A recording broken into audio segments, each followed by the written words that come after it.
Halo anak-anak Bapak yang hebat, bagaimana kabar kalian hari ini? Semoga kita selalu diberikan kesehatan dan tetap semangat belajar biologi. Nah, pada video pembelajaran kali ini, kita akan membahas tentang struktur dan fungsi sel hewan. Khusus pada video kali ini, kita hanya membahas tentang struktur dan fungsi dari sel hewan itu sendiri.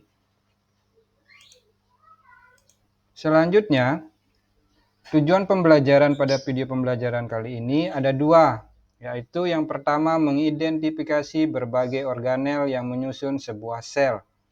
Tujuan pembelajaran yang kedua adalah menjelaskan struktur dan fungsi organel sel hewan. Baik, perhatikan organel sel hewan berikut. Di sini sudah disediakan gambar dari sel hewan. Sel hewan memiliki organel-organel atau bagian-bagian dari sel hewan tersebut.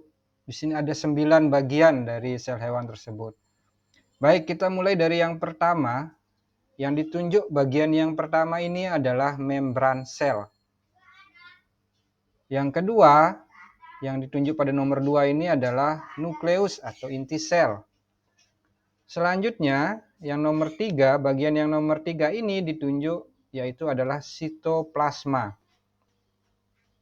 Dan selanjutnya yang berada di tengah ini merupakan adalah nukleus atau anak inti sel, bagian dari nukleus itu sendiri.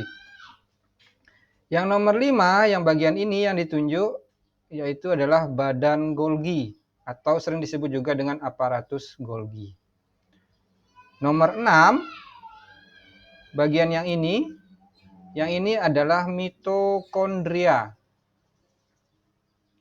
Selanjutnya untuk nomor 7 ini adalah vakuola. Nah, vakuola ini biasanya terdapat pada sel tumbuhan, tapi ada beberapa sel hewan yang memiliki vakuola, makanya Bapak juga cantumkan di sini ada vakuola. Yang nomor 8, bagian yang nomor 8 ini yaitu lisosom. Dan yang terakhir, bagian yang ini nomor 9 yaitu retikulum endoplasma atau sering disebut dengan RE. Nah, mohon diperhatikan bagian-bagian organel sel hewan tersebut dan bagian-bagiannya silakan diperhatikan yang mana masing-masing organel tersebut akan memiliki fungsi dari masing-masing. Nah, untuk membahas fungsi dari organel masing-masing, kita lanjutkan slide yang selanjutnya.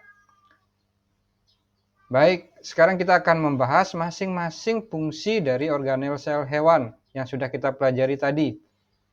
Yang pertama ini merupakan membran sel. Membran sel letaknya paling luar, jadi letaknya berada paling luar dari sel. Yang memiliki fungsi adalah sebagai pelindung dan mengatur masuknya zat ke dalam sel. Organel yang kedua yaitu nukleus atau sering disebut dengan inti sel. Nukleus atau inti sel ini adalah organel yang sangat khusus yang berfungsi sebagai pusat pemrosesan informasi dan administrasi sel. Inti sel memiliki dua fungsi. Yang pertama yaitu mengendalikan seluruh bagian sel dan menyimpan materi hereditas sel atau DNA. Aktivitas sel yang dikendalikan oleh inti sel meliputi pertumbuhan, metabolisme, sintesis protein, dan reproduksi atau pembelahan sel. Nah, itu fungsi dari nukleus. Kita lanjutkan. Organel yang ketiga yaitu nukleolus. Nah, nukleolus ini sering disebut dengan anak inti sel. Nukleolus adalah bagian dalam inti sel yang berbentuk bulat, padat, dan berwarna gelap. Nah, fungsi utama dari nukleolus ini adalah berkaitan dengan pembentukan ribosom. Organel selanjutnya yaitu sitoplasma. Fungsi sitoplasma adalah sebagai perantara transportasi zat dari luar sel ke organel sel. Dan fungsi yang lainnya yaitu berperan sebagai tempat penyimpanan bahan kimia penting untuk metabolisme sel.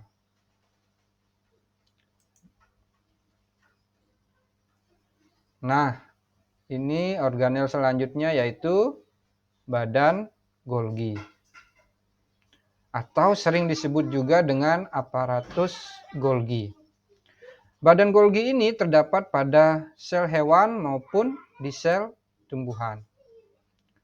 Fungsi dari badan Golgi ini adalah membentuk vesikula atau kantung untuk ekskresi. Nah, ekskresi ini adalah zat, bentuk pengeluaran zat ya, yang sudah tidak dibutuhkan lagi oleh tubuh. Selanjutnya fungsinya adalah membentuk membran plasma dan membentuk lisosom serta memproses protein. Nah, ini fungsi dari badan Golgi. Apa organel selanjutnya?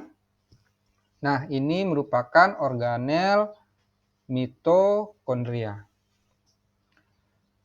Struktur mitokondria memiliki dua lapisan, yaitu lapisan yang pertama lapisan dalam dan lapisan luar. Mitokondria merupakan organel tempat berlangsungnya proses respirasi sel dan sebagai penghasil energi dalam bentuk ATP. Nah, mitokondria ini sering disebut juga sebagai the powerhouse of cell. Nah, kenapa dikatakan the powerhouse of cell ini? Karena mitokondria ini merupakan gudang tempat penghasil energi di dalam sel itu sendiri. Makanya mitokondria sering disebut juga dengan the powerhouse of cell. Organel selanjutnya ini merupakan lisosom. Lisosom adalah suatu organel kecil yang berbentuk bulat yang terikat dengan membran dan memiliki diameter sekitar 0,25 hingga 0,5. Lisosom mengandung hidrolase asam enzim yang merombak protein asam nukleat serta karbohidrat pada pH asam. Apa sih fungsi utama? Jadi fungsi utama lisosom ini adalah menguraikan bahan organik yang tidak digunakan lagi di dalam sel. Jadi secara umum bahwa lisosom ini sebagai pengurai bahan-bahan organik yang sudah tidak dibutuhkan lagi oleh tubuh kita. Nah, ini organel yang terakhir pada sel hewan yaitu retikulum endoplasma atau sering disebut dengan RE, disingkat RE biasanya. Retikulum endoplasma ini terbagi menjadi dua jenis, yaitu ada retikulum endoplasma kasar dan retikulum endoplasma halus.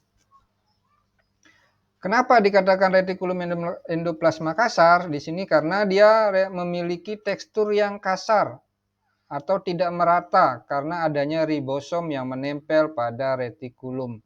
Makanya dikatakan sebagai retikulum endoplasma kasar. Yang kedua, retikulum endoplasma halus.